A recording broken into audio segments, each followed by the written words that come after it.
Hello, everybody. Today we are talking about the worst color mistakes. If you would like to grow as an artist and you can't take an art class, we've got everything you need here at Art Prof: critiques, tutorials, professional development, and workshops. Let's start with Jordan. What is your first point? My first point is having too many colors on a palette, especially at the beginning phase. And the reason I don't want to, the reason I chose this is because I think that it's very easy to get overwhelmed very quickly. And if you put too much on there, it starts to make the piece lose focus. And so for me, I like to choose a small set of colors. It could be 3 or 5 or something. Work with that. And then later on down the line, start adding little bits of color to spice it up some more. I am definitely a limited color palette person. And for the most part, I have 2 blues, 2 yellows, 2 reds, and a white, maybe a brown. But it's true. I look at what they have in Photoshop and Procreate, I don't even know where to begin. So I'm wondering, Lauryn, do you have lots of colors on your palette, or are you a minimalist like me? Well, I had a question as Jordan was talking about that, which is, Jordan, do you mean not putting all of the colors from the tube on your palette, or just not mixing a lot of colors to begin with? Well, first off, I primarily work digitally, so when you say from the tube, that sorry, please be here. Like, so what tube? What is she talking about?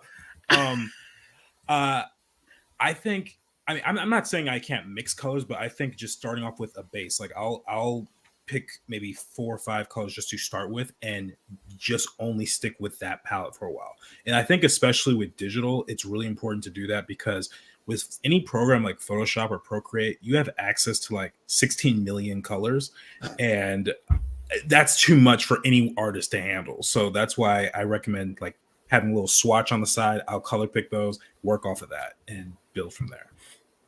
Ooh, that's really smart for digital. I'm going to try that, because I definitely have been using my iPad and have gotten overwhelmed by the wheel. And that didn't even figure in my head that, oh, that is similar to how I would work traditionally, to have those swatches on the side.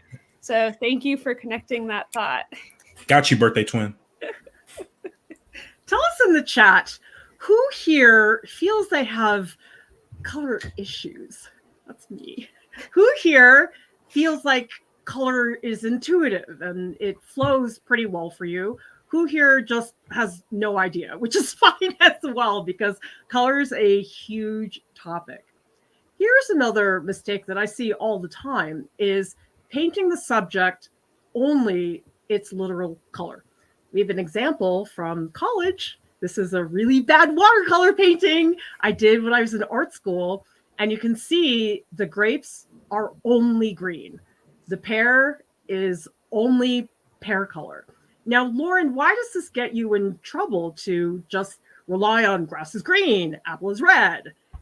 You just said that the grapes were only green, and I got really confused. I mean, purple, that's what I meant. I did That's why I was like, wait a second, I'm so lost now. Oh my God. Another mistake for Jordan. No, I was like, oh, you mean the pear's purple then, and the grapes are green? Are we painting things that are absolutely not their color? I'll take that, sure.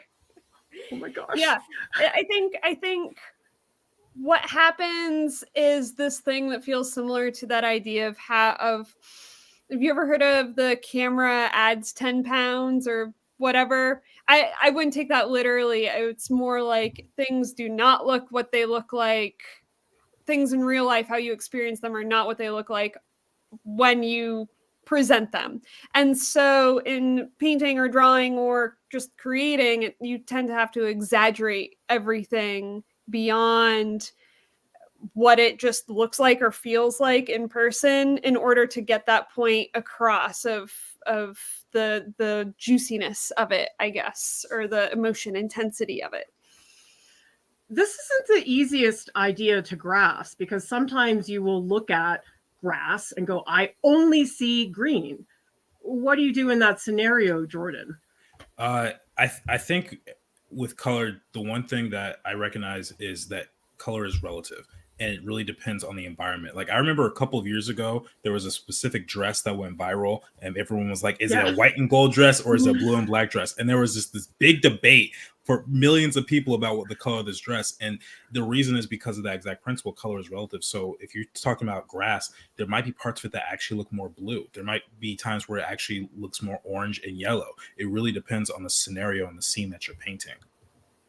I like your explanation better. That's so true.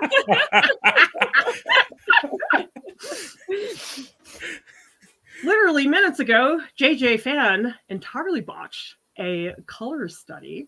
And Leslie says, I love color and want to be better. Amanda says it's a monster. Ebony says it can feel overwhelming, so sticking to a set is kind of liberating. And Kathy says, I started studying color a lot for knitting and hand spinning. Helped me get part of the way there when I started painting. Well, that's one of the reasons for this stream. We really wanted to talk about color in digital media, in traditional, because color's everywhere. I mean, if you go for a walk, notice what color the leaves are and maybe how they're affected by the lighting, because it has to start with your eyes. If you don't see a color, you can't paint it. Lauryn, what's up next? Going in without a plan, it personally for me is a terrible idea. So I always need a color scheme that I'm going to go in with. And I think this is actually fairly similar to Jordan's point, again, about starting with just a few colors. When I go into a piece, it's like my mind is blank and I will break all of my own rules. And so a lot of the times I'll either have a painting that I'm thinking about by somebody else who I just really love the color of, and I will refer from that, or I will take some photos of some colors that I really liked, some color palettes, and refer from that to get the palette that I need. And it's never an exact match, so I feel okay stealing those colors a little bit because it won't be the exact same palette. For instance, for this piece up here, I was looking at an Anthony Kadehi painting for the reds to figure out how reds worked. But I just need the basics in order to get going. Yeah, color palettes don't have to be precise. I think about them more as a starting point, so I don't feel so overwhelmed, because I think what ends up happening is if you don't have something of a color scheme, even a very loose one, you can end up with a painting. It almost looks like a rainbow painting. I mean, there's nothing wrong with rainbows, okay? Rainbow paintings are fine. But I'm just saying there's a lot of subjects that don't look so hot if you paint them with a rainbow palette. So Jordan, do you plan in advance a lot, or are you more spontaneous when you come up with that starting color scheme? It depends. I think one thing I enjoy doing is thumbnails. And so I'll take the scene, whether it's a drawing or like a quick sketch or something, and I'll do a couple of versions of it just to see what it is that I'm going for. And occasionally it could be something like a sunset. Maybe it's a night scene where the sky is, a dark blue. So these are examples I did for Shao Boxers from like maybe 5 or 6 years ago. And I was just trying to see what mood I was going for. So a lot of my palette decisions came from me just playing around and seeing what it was that I liked. I also just think the more colors you have, the harder it can be, because it's like you've got more voices in the room and they're all talking to each other. I mean, can you imagine if you have 3 people in a room, a conversation is pretty manageable. If you have 20 people in the room, it's absolute chaos.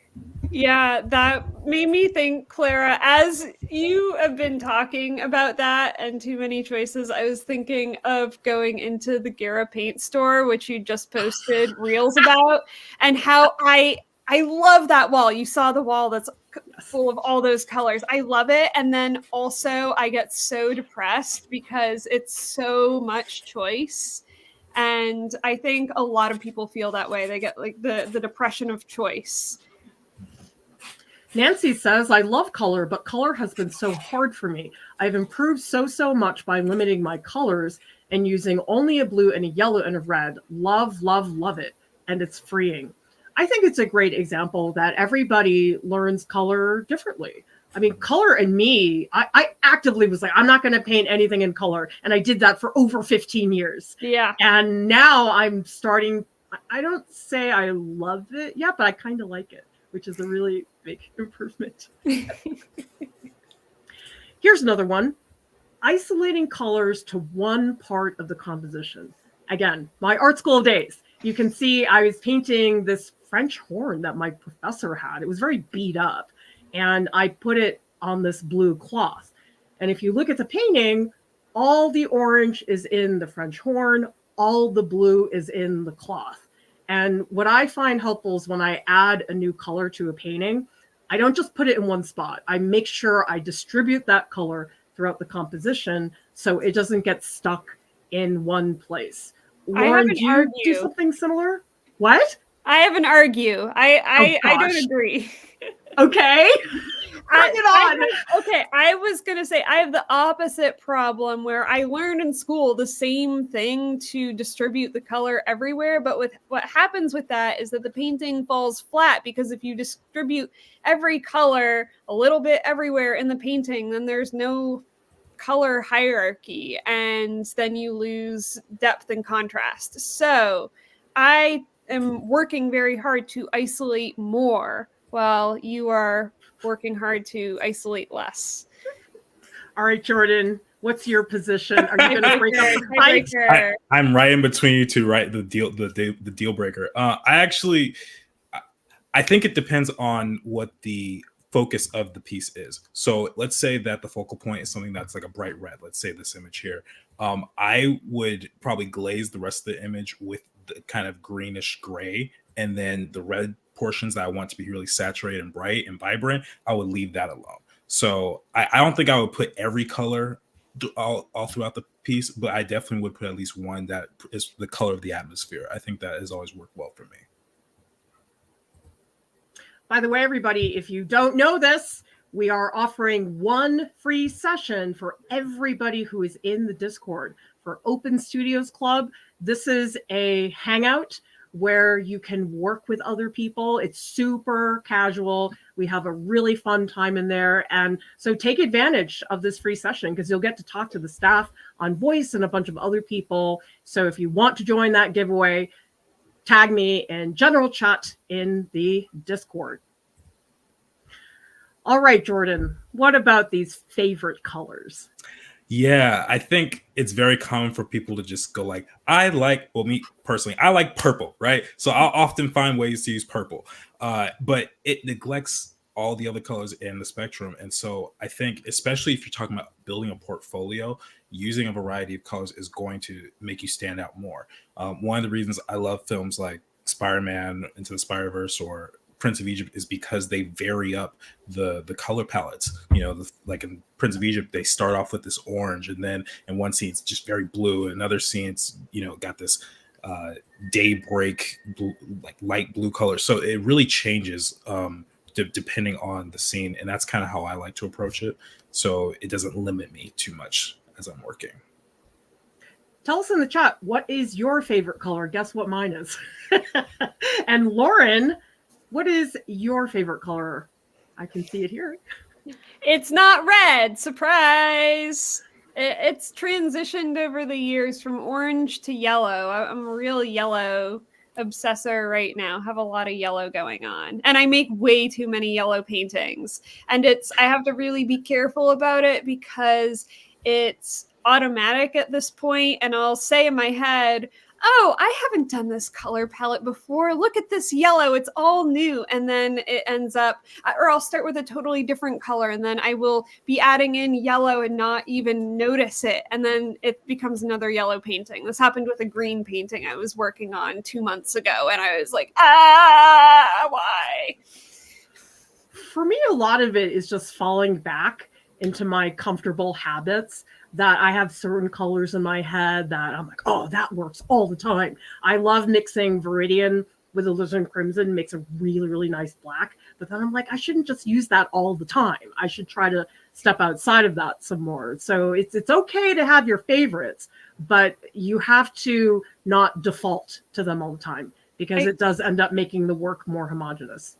Yeah, I think it's the equivalent of, as an artist, it's the equivalent of a person using a word way too often. I have a friend who uses the word essentially all the time, and it really gets me. And for artists too, you can tell when a person's falling back on their colors and just not even paying attention to it. It's like, oh, you're using that, for me, yellow oxide again. I see that. Okay. Jen is saying, I can easily get overwhelmed because either you say, okay, I'm only going to use blue, but there are so many blues. Any tips for that, Jordan? Man, I'm not really sure. Those are overwhelming with blues. Man, I'm actually kind of struggling with that one. No, I don't know. Maybe you guys can take it. I think I'm kind of. I can do blue actually, because I've been working with blue recently. We've had the same problem. I think it's more of knowing what, if you're getting confused or overwhelmed by all the blues, at that point, I think it's good to think about the properties of the blues. I mean, this is more if you're a painter, if you're using physical paint, but it's like phthalos all have that acidic transparent look to them. Cobalts have a warm solidity to them. Ultramarines look like periwinkle and flowers in the bottom of the ocean. So it's choosing the properties of the paint and then working from there. What helps me, Jen, is to think about warm and cool, because if you have all these blue colors, some of them are warm, like, for example, cerulean blue has a lot of yellow in it, or ultramarine, which is a very cool blue. So if you say, okay, I've got cool blues, I've got warm blues, how can I get those to work with each other? Is ultramarine cool? I always pegged ultramarine as warm. Really? I thought it was cool. I think it's warm. I think, anyway. Yeah. you guys can fight in the chat, okay? Let's see who thinks ultramarine is cool, who thinks ultramarine is warm. That might be a contextual question too. I mean, it is. Yeah, it is. Because I think cobalt's warmer than ultra, but that's a question for the chat. Oh, this one's me, right? Yep. You're a genius. Sorry. I haven't done a stream in a while. I'm too loose tonight. Mixing too small of a color. This is my pet peeve, really. I know other people in this stream disagree, but I would rather have more of the color than I need than having to remix something over, because sometimes I don't remember how I got to a certain color. I'm not writing recipes down. Some artists do that. That can be helpful if you need it. But you can always store your color. You can always put it in a little plastic container, or you can cover it with freezer paper, or if it's oil, it can sit out for a while. But if you make too little, then you're stuck trying to match that color, and it's a waste of time. But see, I don't care about this at all, because I just go, okay, I'll just mix more and it won't be perfect. I guess I just don't worry that much about matching it. I'll say, well, it's good enough, but maybe it just depends on what you're painting. I happen to like it when it doesn't match that well, because to me that makes it feel like there's these subtle shifts of one color. But I don't think I've ever done this and genuinely been frustrated. And I know, Jordan, it's not a problem for you. Yeah, I mean, well, when I was painting traditionally more, I was more on your side, Clara, where I would just mix it again the best I could. But painting was never really my strong suit anyway, so it was just like, it is what it is. Digitally now, one thing I will say, sometimes there are moments where if I'm painting all primarily one layer, but there's a certain color that I remember and it's covered by all these other layers, that can get tough. So in that situation, I try and use multiple layers so that I can color pick the original of what I was using. The other thing too is I'm always stressed that I'll be painting acrylic, I'll mix too much, and then I'll waste all that paint because I'm done with the painting or something. And so actually Leslie makes a good point that she makes postcards with leftover paint. And I know other people have made whole paintings with leftover paint. So different ways to use it. I really like the leftover paintings too. I think sometimes they're more interesting than the than the first paintings that they came from, because you have your whole cohesive palette just already set up there rather than you exploring to get there. So that could, Clara, you should try that out. I don't have time. I barely have time to do laundry. I've done laundry in like 4 days. It's really bad. So Jesse's asking, do y'all feel like it ever looks cheesy when you see complementary colors used too much? Like it could become a cliche. I see it honestly overused at times. Jordan, do you see that?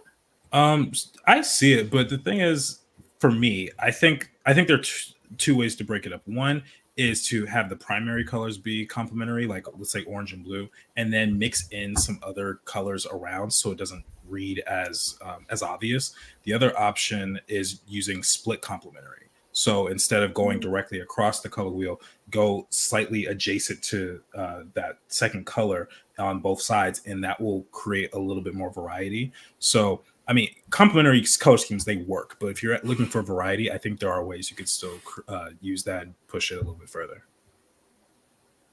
I definitely have noticed in movies, there's this one color combination that I see all the time. It's teal with magenta. Does anybody know what I'm talking about? I feel like they used it a lot in Euphoria. They used it in... Oh, do you know what I mean? How everything is that color combination. And I think it's just trendy right now. Yeah, I don't know if this is the right term, but I definitely associate that as Gen Z color. That's it. Gen Z. You invented a whole new term. I saw it referred to that somewhere, and now it's stuck in my head. All right. Using only white for highlights. We consider this to be a mistake because, you know something, sometimes you want the effect of white, but just because you want that, it doesn't mean that straight white is going to do it for you. So Jordan, I feel like this character design is an example of that in the little parts on the staff. Yeah, well, the straps weren't even intended to be straight white anyway. I kind of looked at them as like a slightly desaturated, like tannish beige color. But I think the point still stands. Using white as a highlight for everything doesn't make sense because that situation is not in every scenario. There are times where you have a bright purple light or a bright red light, and that's going to be the highlight color.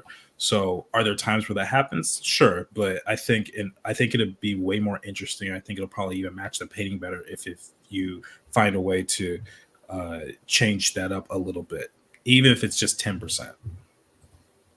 So Lauryn, tell us about the white in the background here. I think that white has some of your least favorite color, phthalo blue, in there. Yeah. I wanted it to appear really cold, like daylight light. Anyway,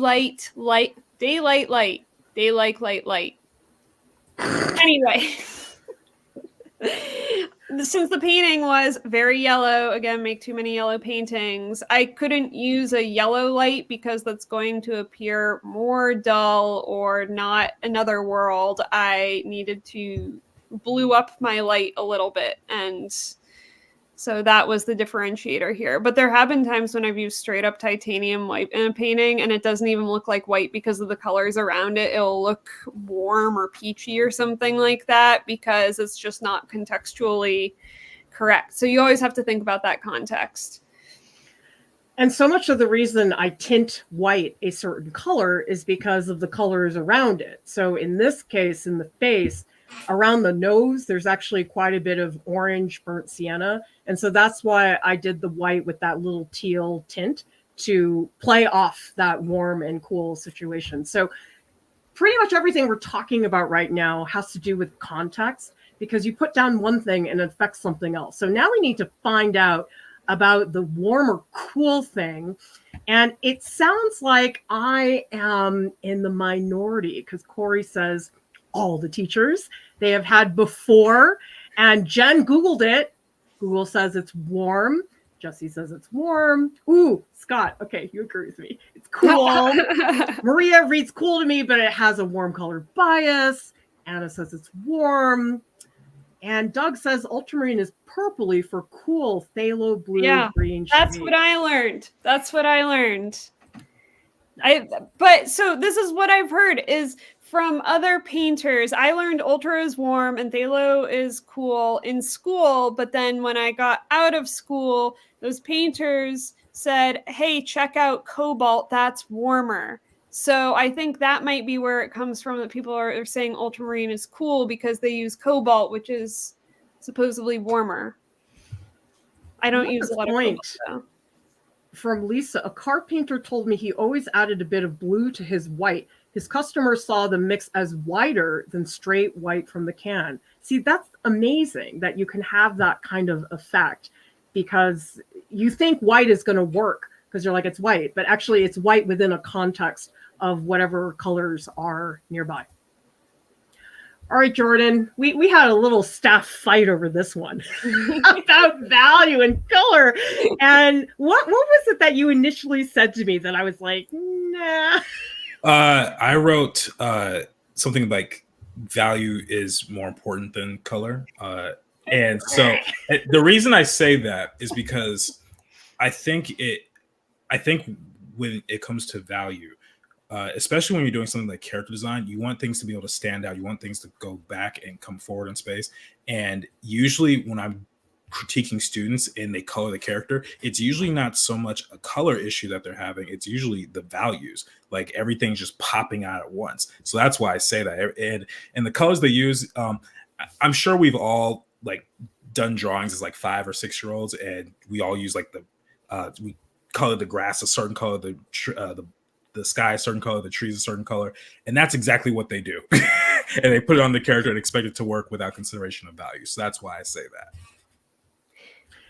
I think that your explanation is valid, and she's being so kind. Go ahead, say what you want to say, Lauryn. It's fine. Go ahead. Nice to me. Before this stream, everyone, I said, I'm gonna fight you, Jordan. When you write that it's just, that's against my total creed as a color painter. But I do agree that that is often a problem. I think my point would be that the contrast thing is a real issue, but there are other contrasts besides tone that have to do with color that can be used for the same effect, like saturation contrast. That's not necessarily related to value, but will do the same sort of depth effect, or color contrast between colors will set up a hierarchy within the painting. So it's like choose your fighter, really. I started in between you guys in that the more common problem I see is that people work in color and then they just forget that value exists. And so you have all these colors that work fine together, but the second you make the image desaturated, then the value is gone. Like you look at the painting and it's all gray. And so that's what I usually say to people is just don't forget about value. It's easy to forget because color is obviously so dominant. All right, Lauryn, what's this one about? I think this goes along with don't just use your favorite colors. This is the opposite of that. Staying away from the colors you don't know about or afraid of. I think that, so in the chat here, we want to know what is your least favorite color or the color that you stay away from when you're making a piece. Which one terrifies you? Which one do you have nightmares about? Yeah, phthalo. Phthalo. For me, it's browns. I haven't really explored that color world very well. I have been making an intentional try at it. I was recently doing painting with a friend. She was helping me paint her skin tone. I was getting totally lost in it. I was like, you add quinacridone magenta and that makes it look green? How? What? How does this work? So I'm learning, but I think that it will ultimately make your art making experience much richer to have a full knowledge of around the color universe. It will open new doors for you. It's not that you have to do it, but it makes art more fun to learn more, right? Well, Lauryn, I was very proud that because of you, I tried a cadmium red light underpainting, which for me is scandalous because I was such a earth tone, burnt sienna underpainting person for years and years. And a lot of that was because I was doing portrait painting, but even then that seems sort of boring for flesh tones for the underpainting to be burnt sienna. So I tried this and I was like, oh my God, I'm living on the wild side. I felt like I had just gotten on a motorcycle and started going into the distance. It was such a rush. So you guys should try it. It's like very dangerous. I'm glad you felt exhilarated. That makes me very happy. So Jordan, what are some colors you're afraid of or avoid? It's interesting because I think it depends on, the context of what I'm doing, because I think I've used every color that I can think of in certain scenarios, but I often don't use yellow. And I think probably because it often comes off as too bright, and sometimes I want it to be a little bit more. I think I want it to be a little bit more muted. Sometimes it always comes out looking like a vomit color or something, just something gross. And it's like, I don't know how to do that well. But I think the Tanner agrees. yeah. So I think for me, what I end up struggling with is color combinations. Sometimes there's certain ones, like at my job, I design rooms and environments for a mobile game. And oftentimes my art director will tell me that I tend to pick the same types of colors for the rooms. And there are certain ones that aren't bright enough. They aren't, saturated enough. And that can be kind of tricky for me. So I think it depends on the context. Not mixing aggressively enough. And this never occurred to me until I had a professor my senior year who had us do this exercise, which was a self-portrait where you paint only with the palette knife. And it's an inherently frustrating assignment for a lot of people because it's really hard to make something look half decent with a palette knife, especially when he asked us to do self-portraits. But then after you do the exercise, you realize it's really not about making a good painting. The painting's like a leftovers of this experience. And Lauryn, I realized after this that, wow, I really didn't use my palette knife much. And I started using it like 10 times more after I did this. I really like it when you give people this prompt to use the palette knife because it's totally true. It makes you much more aware of what basically is your second appendage besides a brush and makes it, it makes me more conscious of the palette after I use palette knife. But I think also what is interesting about this, I agree with you.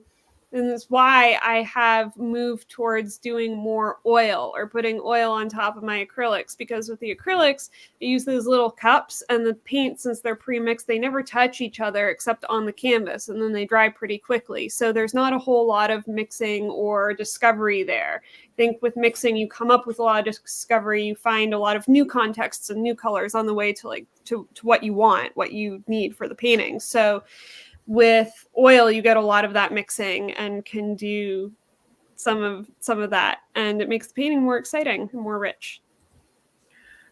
Good point from Jesse. I love to look at teal and turquoise, but I feel like they take over everything. Grays scare me, to be honest, because they look muddy.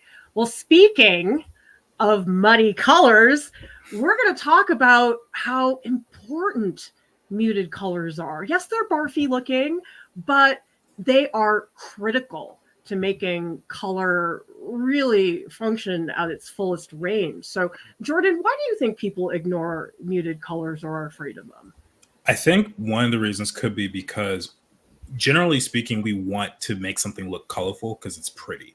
And sometimes I think we forget that sometimes what makes the color stand out and look pretty is the contrast of having muted colors next to it. So, for example, with my characters for shadow boxers, the part of the concept is that they have these clothes that just generally glow or are very bright. But for me, in order to get that piece to that part of the brightness to really pop, I had to make everything else kind of desaturated. And so I had to create different combinations of black, like muted blacks and grays and purples and stuff, in order to make the green or the purple stand out in this particular case, in this image. I love that, Jordan. I love your explanation of it too, because I've always wondered that looking at your shadow boxers characters, how you make them look so neon, like neon lights and very glowy.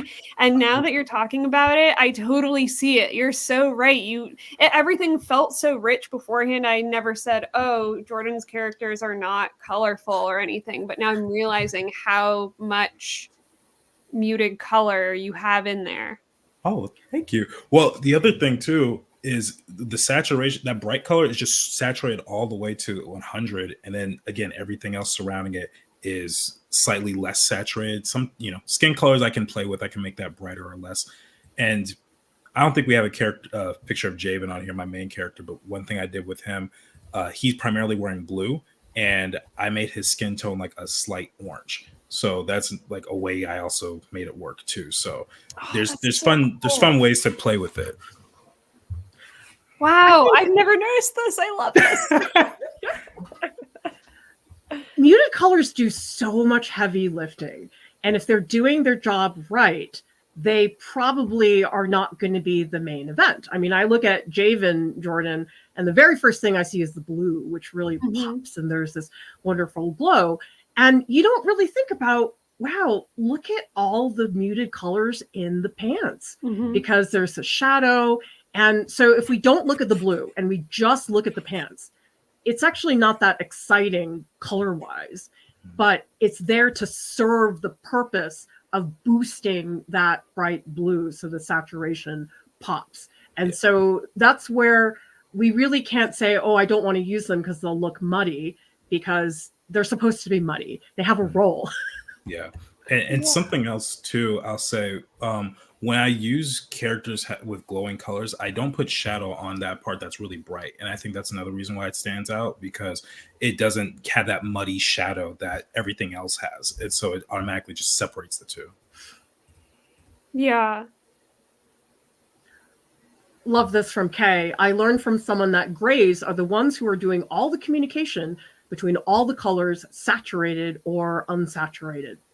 And if you look at lots of great paintings, you step back, you're like, wow, actually a third of this painting, sometimes 2/3 of the painting is muted, so something else can really jump out. You see that in Caravaggio paintings all the time, where most of it is actually quite muted. Yeah, I want to amend something from maybe some previous streams that we've talked about. And we've mentioned not using black. And that's definitely something I also learned in school, especially tube black. But I've been to some shows recently. I think it was the Degas Manet show. And they use so much black, and it is just the richest, most beautiful thing in the world. So there is a place for it, but it's exactly as you said, where it's very contextual. It's used as a way to serve the rest of the painting in a balanced way. It's not painted into everything to make everything look muddy. There's a structure to it. So just had to put that out there, that black can be included in that neutrals case too that we're talking about. We should do a whole stream about black. It's just so complicated as a color. Well, because I see what you mean. And yet at the same time, whenever I've taught beginning painting classes and people just reach for the black to do everything, then it's sort of a problem, because it just permeates and dulls everything down. But it definitely can have a place. So tell us in the chat, what is your take on blue? I mean, not blue, black. Oh my God. I don't know any of my colors today. What's your take on black? Do you have specific blacks that you like? Do you always mix your black? I'm one of those people, I just always mix it, I guess, because I was taught that way.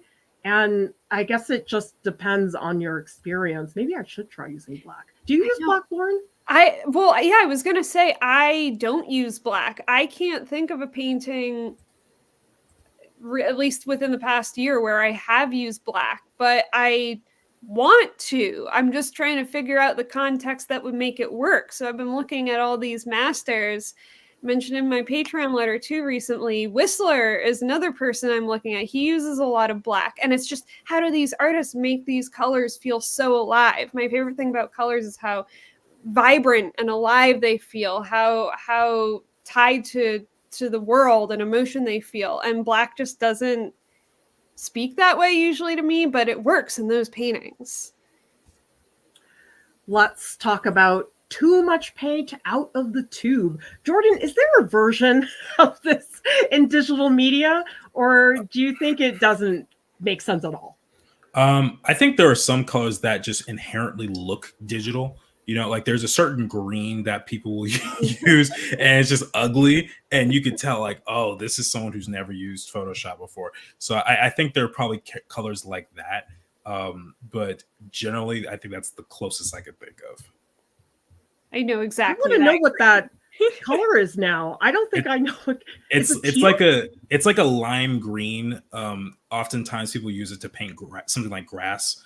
And it's very clearly digital. It's like, and there's no variation. They don't follow any of the recommendations we talked about just in the stream. And yeah, I don't recommend doing that. There's also that highlighter blue color that reads very digital in me. The screen blue color. Yeah. Basically, if you're using paint straight out of the tube, you're not mixing. And mixing is everything when it comes to traditional paints.